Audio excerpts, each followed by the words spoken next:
So last time when someone new came, I think, he said that he would like to know how do you start this quantum computing thing?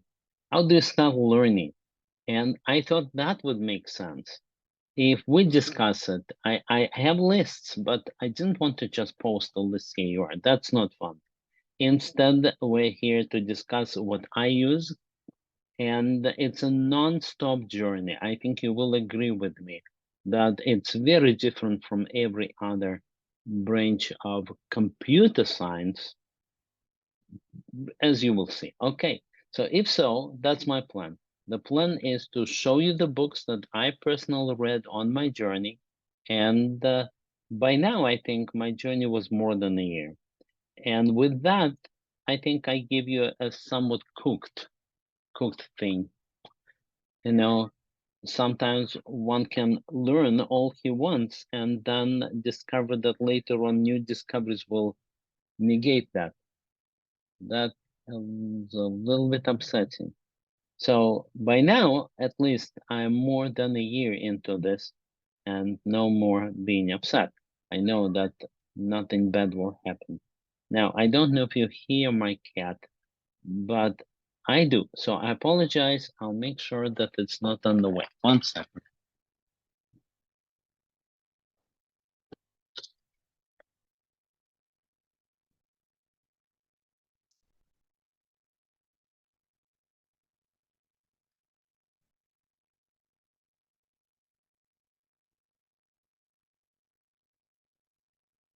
Okay, sorry.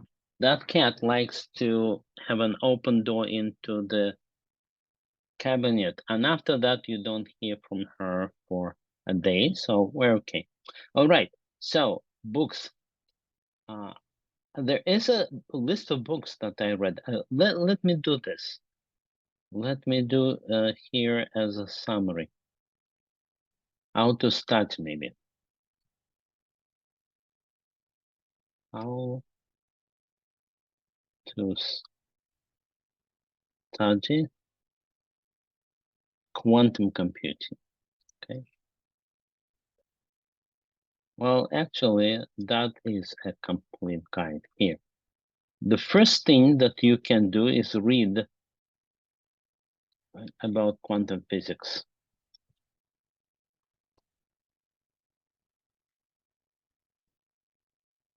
Now, strictly speaking, that is not required. But when I'm doing any kind of programming, it always bothered me that I don't understand what people are talking about. What's the real uh, physical device doing these amazing things? With the electronics, we think we understand. There is this, I think it's diode, and it can be either a 0 or 1, and that's the story. But with physics, it's completely different. So I personally always have a nagging feeling, do I understand what is physically going on there? And just one reminder, guys, interrupt me, and talk anytime that you want, because that's why we're here, okay? So I always worry, and here are my books, and by the way, I have a list of them. So first of all, here are the books. That is Quantum Entanglement, more or less recent book, and a fun one to read. It's not scientific, not very scientific, very simple formulas. Flipping the quarter and discussing how you flip the quarter in the world of quantum physics, it's not the same. Now, it's more or less modern. The problem, the biggest problem that I had with the book is, as with all popular books, they're trying to explain things that are really hard. So for some people, it's enough, but some people, they say, okay, I get what he is explaining, but that's not real. That's not the real essence of thing. And the real essence he doesn't explain, because that will require formulas. Okay, now I will tell you that, yes, I have a list. Let me give you that list.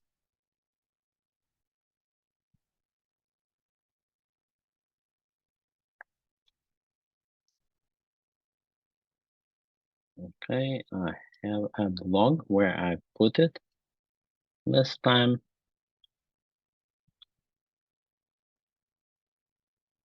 And here are the books. And you, in fact, see that picture right here, the one that I showed you.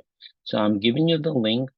These are the good books. I collected them from different lists. One of them was the one for Olivia, who is a lecturer in quantum computing on Qiskit, IBM there. And hi, Nisa. I allowed everybody to talk. You can interrupt anytime. Okay, so I'm giving you that link, and that goes right here.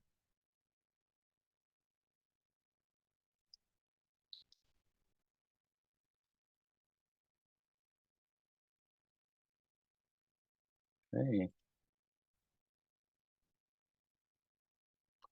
Okay, with this list, you can read about quantum computing. Now let's continue. Some of these books will be old. The interesting thing, that one, The Strange World of Quantum Mechanics. Okay? That one is more in depth. So it will have pictures like this. And I would say it's more for the physicist. It illustrates quantum interference. Again,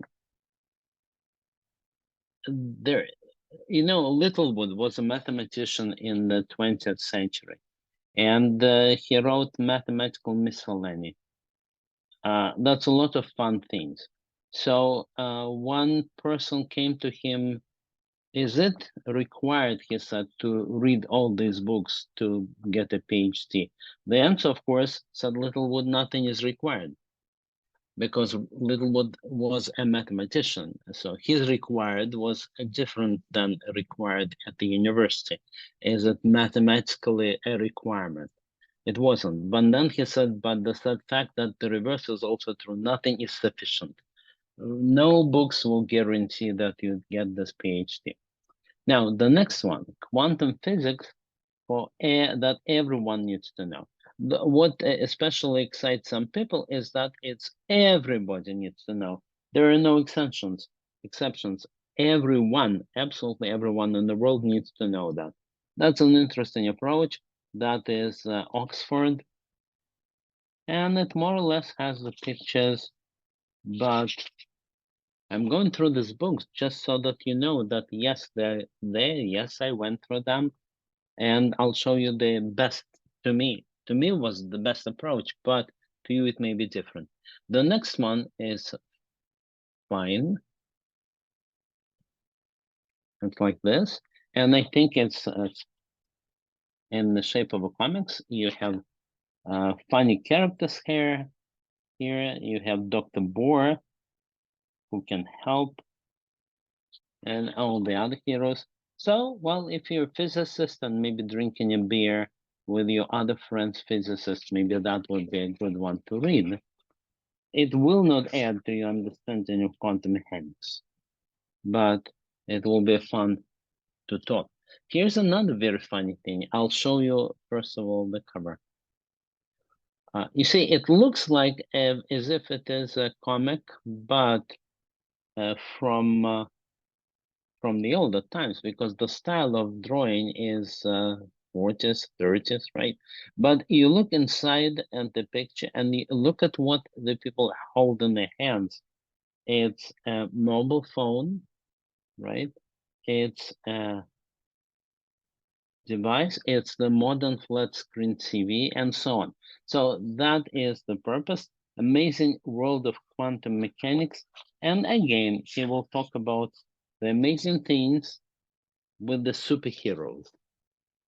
I'm almost at the end of this list. It's an interesting list. You'll have what to read. Now, this is more serious. 6 ideas that shaped physics, and that is book number 3 out of these. So that's more serious. Now you have the formulas here and all of that. So I think that, and then you have exercises. It's a real university textbook, absolutely real. So that could be maybe recommended if you're more into serious things. But you see, everybody is into different things. And finally, after you read all of them, you come to this one. Okay, you saw that picture. It's called quantum computation and quantum information. I say everybody I talk to who knows something, everybody like that says it is the best. It is the book to read. And I'm going through it. In fact, I'm composing my slides based on that. Now, the interesting story about that book is that it's a perennial favorite. There is a preface to the first edition where you have all the leading names like Peter Shor, the inventor of the first quantum computing algorithm, giving high praise to the book. Then the 10th edition, and that 10th edition is from 2020. And without changes, it's still completely relevant. So what turns out is that things didn't change. They implemented these computers. Now you have quantum computing, you have the real devices, 433 qubits is the max, but nothing changed in this substance. So the edition that I'm holding in my hand here, it's the 2022. So that is just 1 year ago. And nevertheless, it's just as applicable today. It has a preface, but it also has a after we've done all of that. So that's a lifetime of reading, because he is they call him Michael Nielsen or Mike and Ike, for those who know. So I will put it here. I say Mike,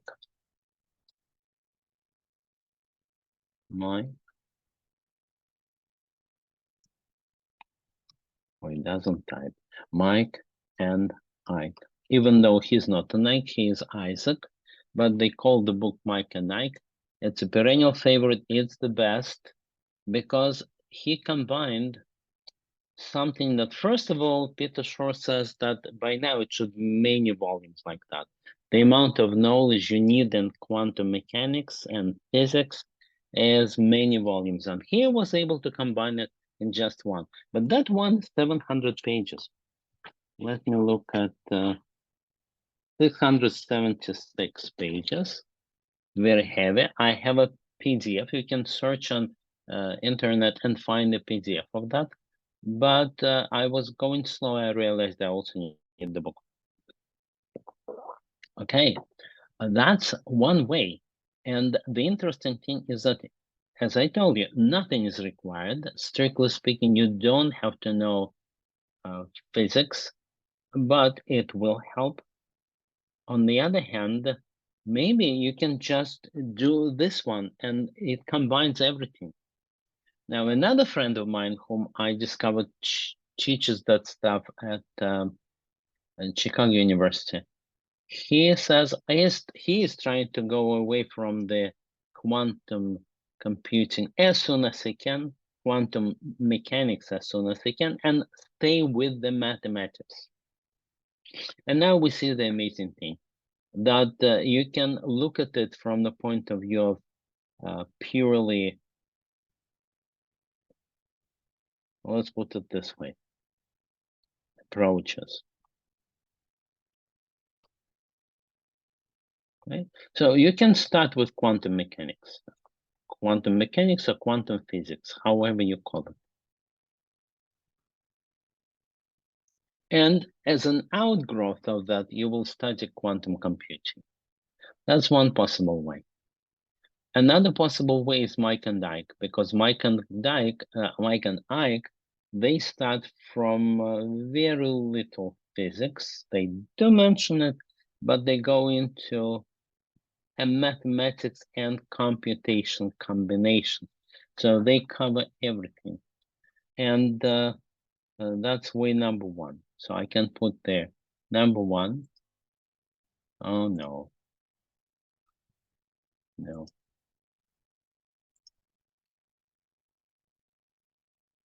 Okay. You can do quantum physics. That's one possible approach. You can do mathematics. You can say that I don't care what those physical particles are, but every such particle is a vector, and that's all I care about. I'm a mathematician. I'm comfortable with the vectors, and the simple fact is that every particle is a vector, and every transformation is a matrix. So whatever I do, whatever as they call gates, they have quantum gates. So whatever gate I apply, I don't care how that's implemented in the computer, but to me, it's a mathematics and I apply certain matrices. That's way number two. And now way number three, you can do computer science.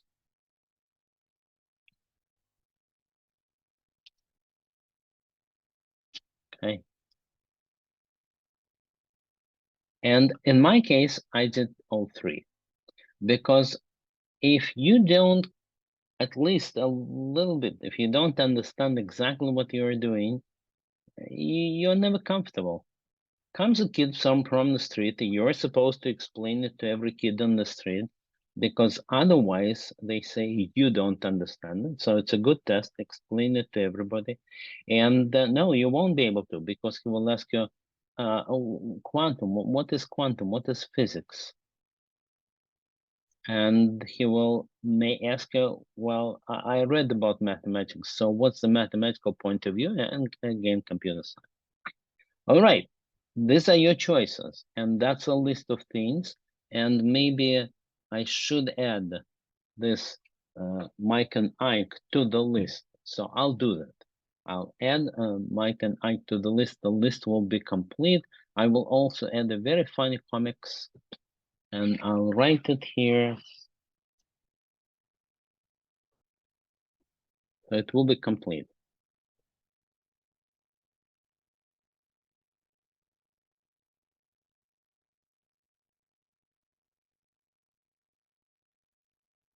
Very funny comics is about talking about quantum computing to kids.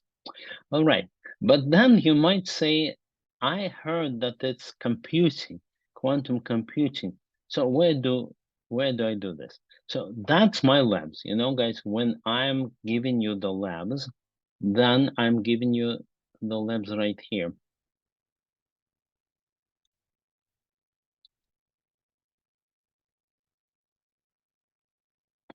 So it's on GitHub, and then you need to go here, elephant scale, and it's right here, open for the public. It's a collection of absolutely everything. So when I give you the lab, for example, here, I'm saying, please do that lab, like that. Now that's HTML. It doesn't look nice, but that would be Python notebook. So when we're in a completely different world, a world of computing and programming, we're in Python, we import Python packages, and that is a copy of IBM Qiskit Labs with changes as normal. I don't trust them. They changed their site. Not that I don't trust them in the real way, but to keep those labs working. And in fact, they changed them. Before you could run them straight on their at their expense on their account. Now you can't. So it's a copy, and then you upload it to Colab or you create your own environment. All of that is in the labs. There is a setup, and you say, I can go through that, install Qiskit in Conda, and then run all of that. So that is your other way. But another way, I will be very honest and will not hide anything. Sorry. Another way is go to IBM. In other words, you say, I want IBM Qiskit tutorial, You search for that tutorial, and there you are. That's the same, more or less, notebooks, and you see the same pictures, basic circuits, explanations that used to run. You could run it, not anymore, I believe. No, you don't see it. So that is another approach. So we're going through different approaches to learning. And another one, yet another one was that I promised the Slack. So how to get to the Slack? This is the Slack, right? Let's see if I have the Slack here. No, that's exactly the one that is missing, but that's okay. On another computer, I have the Slack. So I'm going there and I'm giving you the link. You know what? You could probably Google for that, but nevertheless, I'll do it. Here you are. I wish I could show that to you in action.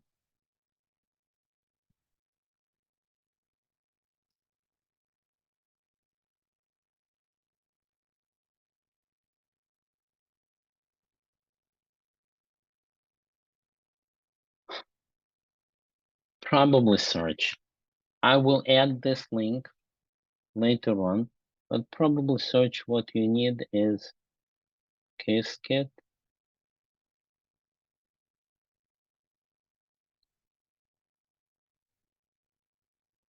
Slack. That's the real spelling. How do I get access to Qiskit Slack? There you are. And it tells you how you get access to Qiskit Slack. Anybody can get there. There is no requirement that they will accept you. So I can put that link here.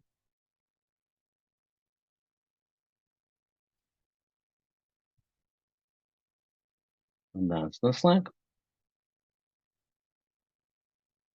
Okay, and finally, there is such a thing as Qiskit certification. So I'm on the road to get that. When I get it, we celebrate.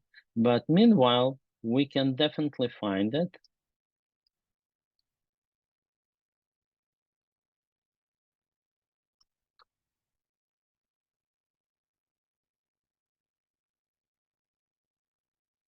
Google has their own initiative without the certificate. Intel also has their own certification. That is what we were amazed last time, that there are very expensive courses if you want to pay money. But here it is, offers quantum industry first developer certification, and as far as I know, the only cert. Okay, so what we can do is just put it here maybe as a link so that we're complete.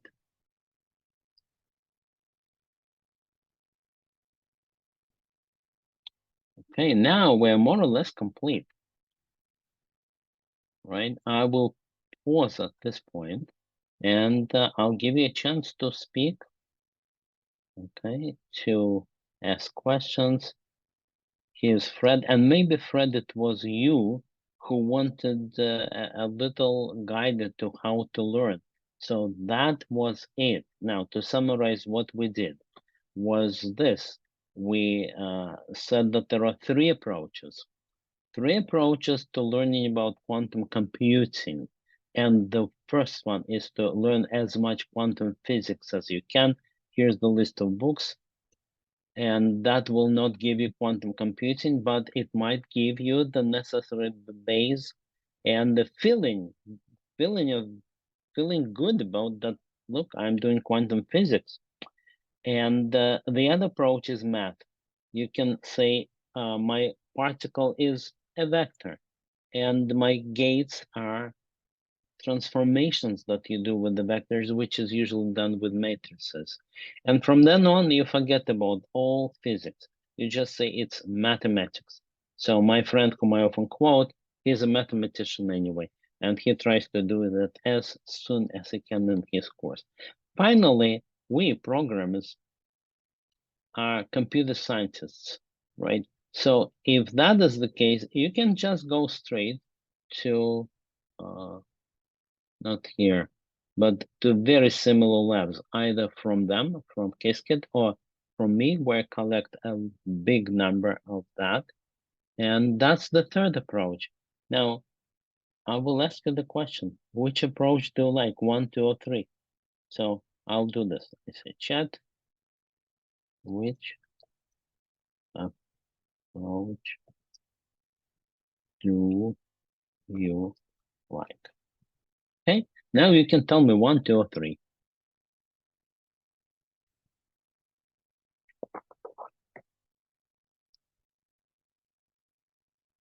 Hey guys, you need to say something or type something, because otherwise I'm not sure if I'm even talking to the live people and you are answering.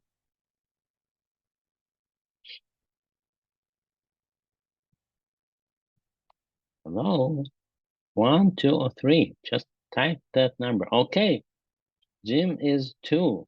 2, and what is 2? Mathematics. So he prefers the mathematical approach, and he wants to say each photon is a vector. Okay, thank you very much. Now you're talking. Okay, and 3 is the approach of Jamie, and he just does Qiskit library or maybe any other library. Now Aisha is into the physics. Okay, and it's interesting, guys, that look, we covered all, and we didn't agree on anything.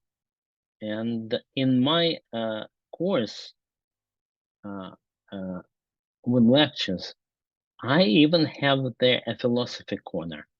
Now, because my personal preference is philosophy out of all of that, I put it in the end so that you don't think that I'm forcing you into that. But philosophy is about, do these electrons really exist? And if I can't measure them, what do they show when I don't measure them? So in other words, we know that the electrons, you cannot, in quantum computing, you cannot know the state. The state is indeterminate, but you know that you can measure it. Okay, so the question is, when you do not measure it, what's the real state? And since that sounds just like the Zen question, and Zen question is, when the tree falls in the forest and nobody is listening to it, what is the sound? That is a classical Zen coin. The question is, how close it to physics? And there you go into all things. But my favorite question in philosophy is this: we know there is such a thing as entanglement, right? Entanglement is when you have two of those electrons and they communicate in a mysterious way, so that when you change one, you change the other, even though they're far apart and they're going faster than the speed of light. Okay, so how could it be? One of the possible answers, and there is no answer right away, no answer, no physics agreement, but these two electrons, which are very far apart away from the other, one of the explanations is called superdeterminism. In superdeterminism, the electrons agreed at the beginning of their existence on all future actions. They know there will be Mark talking about them, and maybe doing the experiment on entanglement and maybe getting the results. So they agreed to say that he will first measure you and he will send this result, and I'm telling you what you should show right now. Now, to me, that sounds like a very fantastical stories. Nothing wrong with them. I love fantastic stories. But one of my students from India said, but that's our philosophy. That super determinism is, well, there are many philosophies in India. He said ours, but he meant his own specific. Well, that's what I like, but it doesn't help me when I'm taking the test. So I still need to study Qiskit. All right. Now, Fred also says he would say 2 and 3. I have a background in quantum physics, and that is great. And so there are also approaches to answer that I like 2 and 3, which translates into how many possibilities. You can have 3 single ones, then you can have pairs, and then you can have all 3. So it's like between 6 to 10 different possibilities, depending upon whether you count the order. Maybe you like 2 and 3, and maybe you like 3 and 2.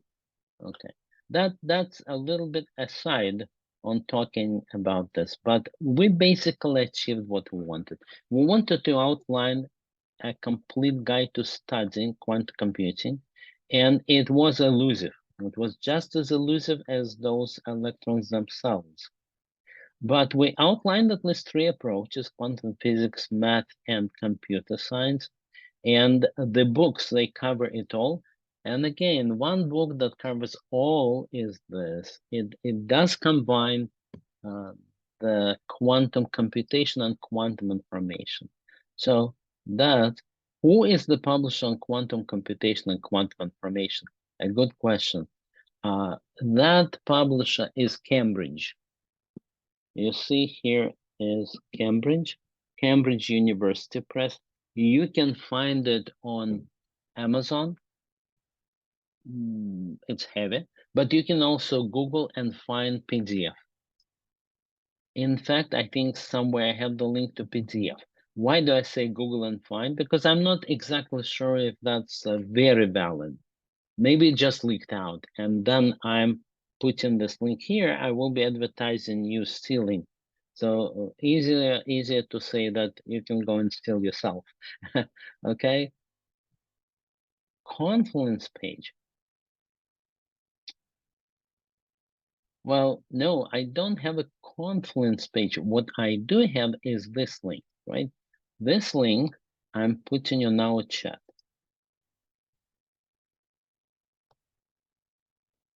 There you go.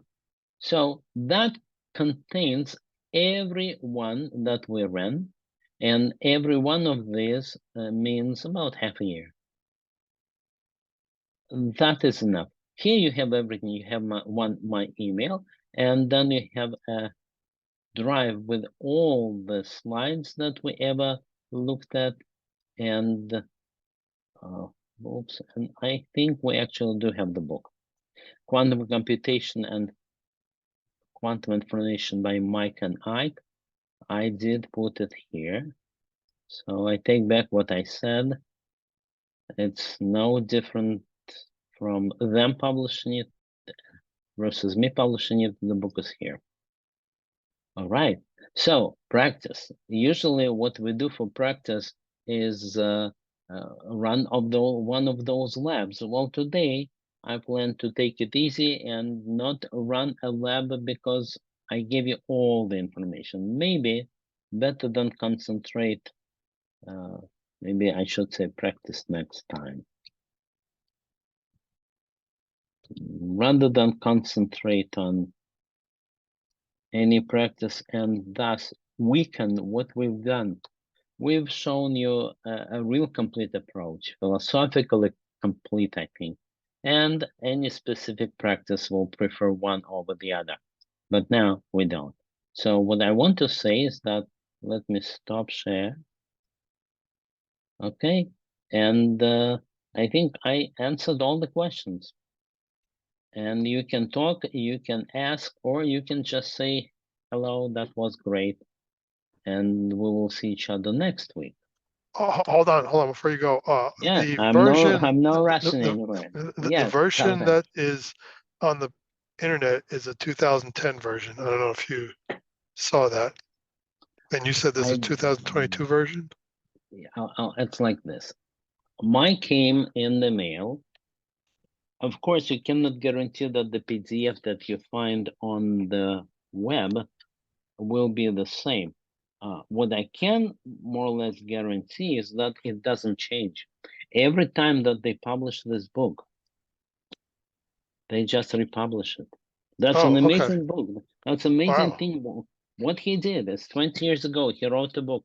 that will be relevant and exact for all 20 years. And it doesn't matter that they now have computers that then they didn't have them. Okay, I just put the link to the book, the PDF that's on the internet, into the chat. Okay, all right. There it is. Well, it says 17, but that's maybe Well, the public. if you read the footnotes, it says 2010. Yes, it's a publication date. So, Right. so I think that you can save money by just reading it on the web. I have a special thing. There are days when I don't use computers. So on those days, I use the paper. And I find that I personally enjoy paper more, understand paper better. But that's, of course, not everybody like that. All right, guys, that is useful. I think very interesting. What do we do next is we go back to our regular format. Our regular format is, share the screen again. Our regular format is theory than practice. And the theory is review of the news, like here. That's what we looked at. We, by the way, saw an amazing course where you can get the same knowledge for $2,000, but that's probably for executives who will not trust if they don't pay. By the way, that was my story too, in the sense that not that I paid for the education in this case. It is mostly free nowadays, but that was what convinced me that quantum computing is real. When I saw the price that you pay to IBM for using their quantum computer, the price is $2.30 per second, and that convinced me that it's real. People wouldn't be paying this. Okay, now that's next time we'll be going back to theory and practice will be Qiskit Labs, but I don't promise to stick to that exactly. Maybe I'll show you some other labs. Google has their own language, Intel has their own, so maybe we'll do that. Okay, there you are. Thank you. Thank you for being with us, all right? I wish you a great weekend and a fun time. Thank you very much. Really appreciate it. Great work. You're very welcome. Thank you.